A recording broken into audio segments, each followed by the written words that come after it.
Halo semuanya, selamat datang di channel Tech Tinker. Dalam video ini, kita akan mempelajari mengenai blok pemilihan. Seperti namanya, blok pemilihan adalah perintah yang akan menjalankan bagian program tertentu ketika syarat tertentu terpenuhi. Contohnya dalam kehidupan sehari-hari, ketika kita mendapatkan nilai 90-100, maka akan dikategorikan sebagai nilai A, sedangkan nilai 80-89 akan dikategorikan sebagai nilai B, dan seterusnya. Itulah contoh blok pemilihan. Pertama, ada blok pemilihan if-else.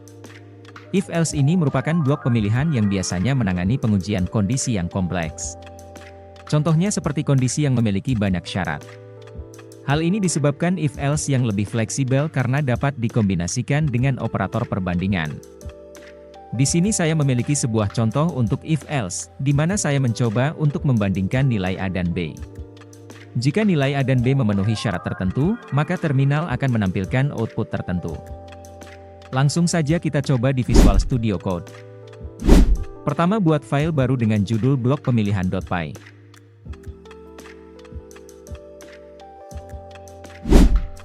Di program ini, saya akan membandingkan dua nilai, apakah kedua nilai tersebut sama, atau lebih kecil, ataupun lebih besar. Sehingga, saya membuat dua variabel, yaitu A dan B, untuk menerima input dari user. Input tersebut akan diterjemahkan ke dalam bentuk bilangan bulat menggunakan int.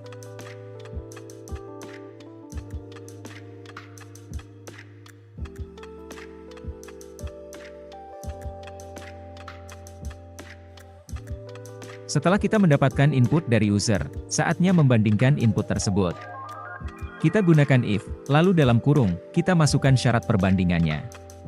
Contoh di sini, ketika nilai A lebih besar dari B, maka saya akan melakukan print yang berisi kalimat nilai A lebih besar dari B.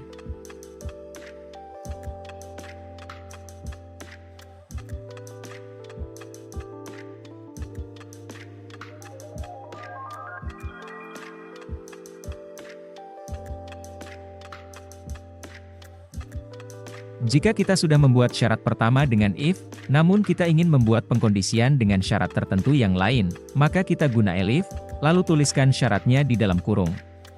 Contohnya di sini, ketika nilai A sama dengan B, maka saya akan mencetak sebuah kalimat menggunakan print yang isinya nilai A sama dengan B.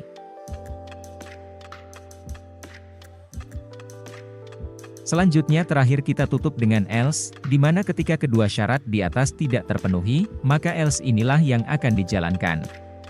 Dalam kasus ini, ketika nilai A lebih kecil dari B, maka saya akan menampilkan output nilai A lebih kecil dari B. Mari kita coba jalankan programnya.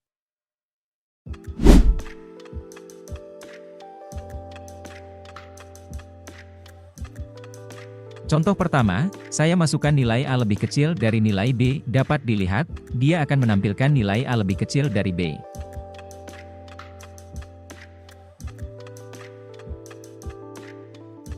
Contoh kedua, saya masukkan nilai A lebih besar dari nilai B, dan dapat dilihat, dia akan menampilkan nilai A lebih besar dari B. Terakhir, saya coba samakan nilainya. Dan dapat dilihat bahwa hasilnya adalah nilai A sama dengan nilai B. Baik, sampai di sini video mengenai blok pemilihan. Dapat kita simpulkan bahwa kita dapat menggunakan blok pemilihan untuk mengatur alur program kita. Kita dapat mengatur program kita untuk menjalankan perintah tertentu ketika memenuhi syarat tertentu. Hal itu dimungkinkan dengan menggunakan sintaks if-else tadi. Sampai di sini video kali ini, terima kasih.